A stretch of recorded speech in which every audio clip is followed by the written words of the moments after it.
Good day, everybody, and welcome to another edition of the Military and Foreign Affairs Network. I am your host, the voice of reason.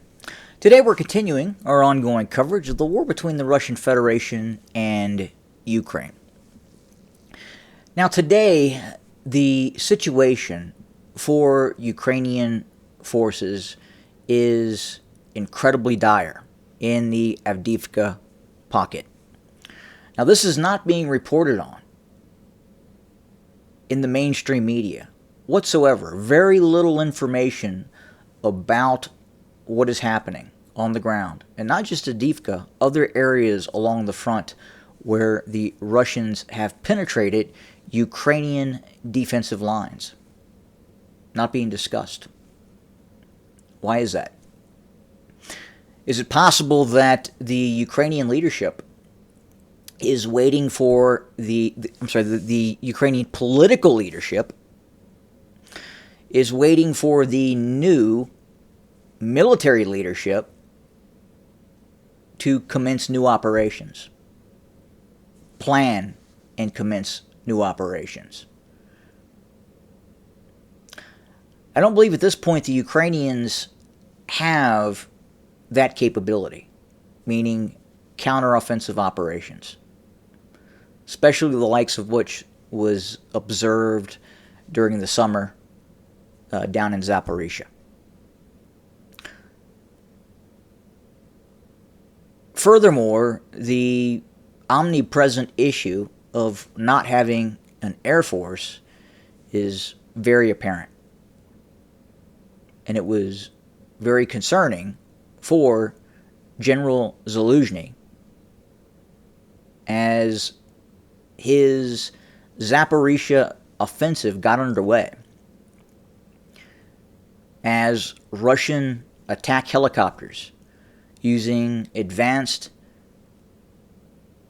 anti-tank guided weapon systems, long-range missile systems, were able to pick off Ukrainian armored vehicles at distance, outside of the air envelope, of the air defense envelope of Ukrainian forces.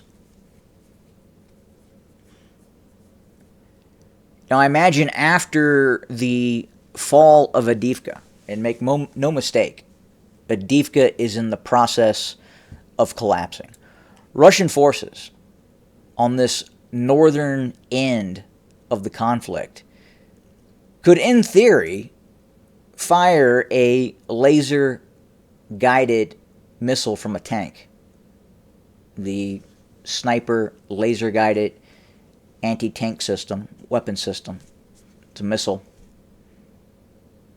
We already have at least one confirmed report of a T-90M engaging a Bradley infantry fighting vehicle at over 4 kilometers with this beam-riding missile. Now again, Russian forces here and Russian forces here could, in theory, engage each other with these beam-riding missiles at distance. This is just under 4 kilometers now, the distance between these 2 points. And you can see what the Russians are doing. They are enveloping, or attempting to envelop, this major strong point here. And I imagine we will see a secondary envelopment operation occur near the coke refinery, the coke plant here.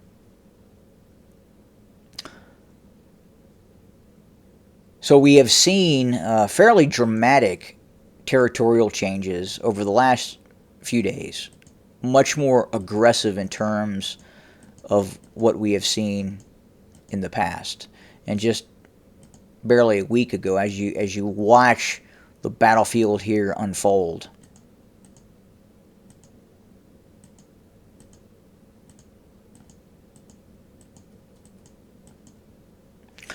and down here as well, you can see the Russians continuing offensive operations.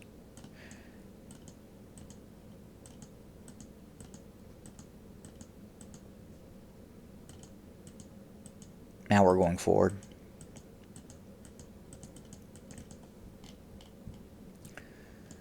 But again, not just Avdiivka, other areas as well. The fighting continues west and both north and south of Bakhmut, as well as the Russians continue to pressure Ukrainian forces. Over the last 24 hours, we have seen multiple large-scale drone attacks against immediate rear areas of the Ukrainian military.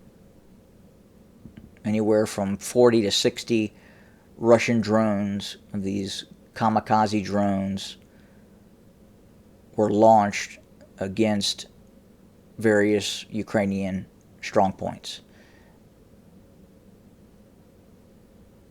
depots, command and control sites, and it continues.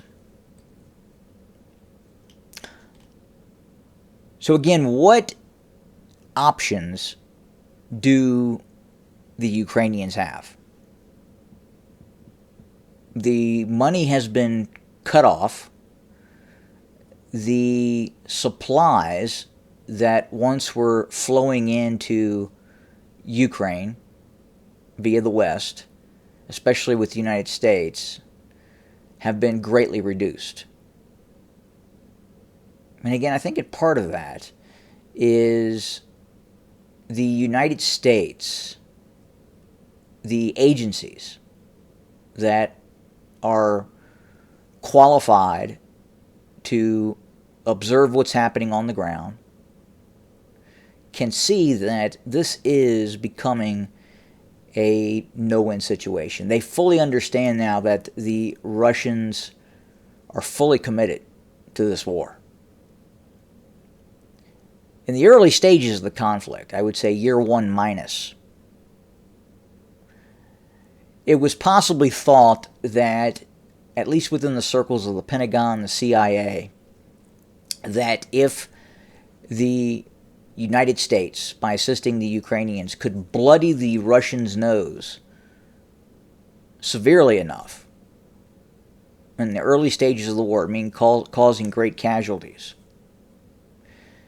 that the Russians could rethink their war effort. Is the cost versus the benefit, is the benefit versus the cost, I should say, is the benefit worth the expense?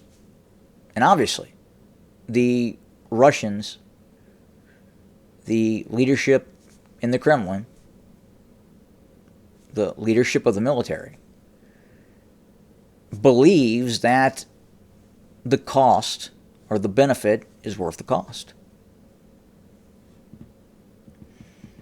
They're simply not going to allow to have a quasi-NATO alliance member just a few hundred kilometers from the Kremlin. Not going to allow it to happen. And thus we have this war in perpetuity until the Russians believe they have victory. Now, what does victory look like? Is it the seizure of all territory east of the Dnieper River? Is it the eventual complete collapse and capitulation of the political leadership in Kiev? We don't know the answer to that yet. I would say at this point, the goals of the Russian Federation are more local in terms of tactical defeats, defeating the Ukrainian military in places such as Avdiivka, and then making plans to eventually launch operations against Sloviansk, Kramatorsk, reclaim the territory that was lost during the Kharkov offensive.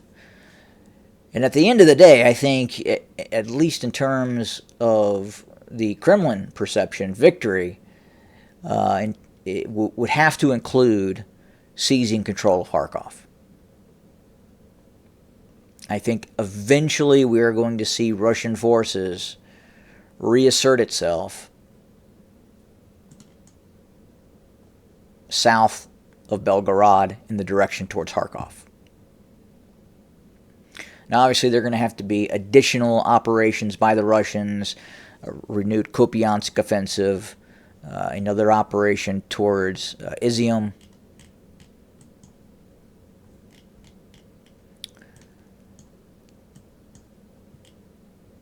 The F-16s. We keep hearing about the Ukrainian F-16s. And essentially 60 F-16s are earmarked for the Ukrainians. Will it help?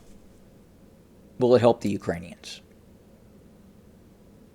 Well, I would say it's not going to hurt the Ukrainians, especially if the West is paying for these F-16s, paying for the training, paying for the weapon systems.